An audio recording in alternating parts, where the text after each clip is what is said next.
చంద్రబాబు నాయుడు గారు, పవన్ కళ్యాణ్ గారు వీళ్ళు లేకపోతే మోడీ గారు ప్రభుత్వమే ఉండదు అనేసి పెద్దలందరూ చెప్తూ ఉంటారు అధ్యక్ష. అంటే చాలా మంచి అవకాశం. నేను ఒప్పుకోవట్లేదు. ఐఎమ్ సారీ అధ్యక్ష. No no no no no ఎవరు చెప్పారు అధ్యక్ష? అది ఎవరు చెప్పారు? ఎవరు చెప్పారమ్మా? ఎవరు చెప్పారు తల్లి? ఎవరు చెప్పారు? సార్ అధ్యక్ష, రాష్ట్ర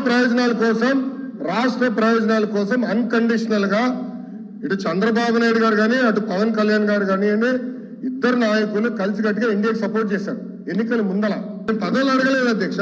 రాష్ట్రం నిధులు ఇవ్వండి, రాష్ట్రాన్ని కాపాడండి, దివాలా ఎత్తేసింది, చాలా ఆర్థిక ఇబ్బందులు ఉంది, గత ప్రభుత్వం చేతకంతనం వల్ల ఇబ్బంది పడుతున్నాం, మీరు ఆదుకోండి అని చెప్తే రైల్వే జోన్ తీసుకొచ్చా అధ్యక్ష. విశాఖ ఉక్కుని కాపాడే అధ్యక్ష. చివరి అమరావతిని నిధులకి తీసుకొచ్చా అధ్యక్ష.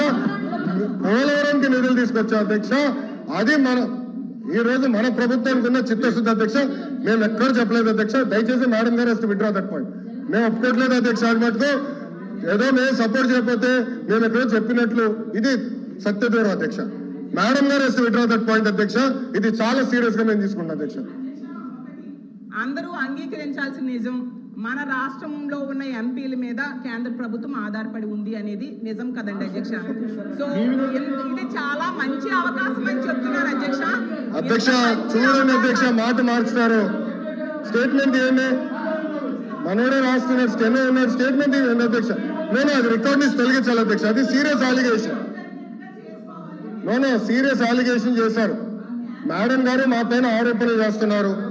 నేను ఎక్కడో స్టేట్మెంట్ ఇచ్చినట్టు మాట్లాడినట్టు ఉంది, లేదా తెలుగుదేశం పార్టీ సభ్యులు ఏదో స్టేట్మెంట్ ఇచ్చినట్టు మాట్లాడారు. కరెక్ట్ కాదు అధ్యక్ష. మేడం గారు వస్తే విడ్రా దట్ అధ్యక్ష.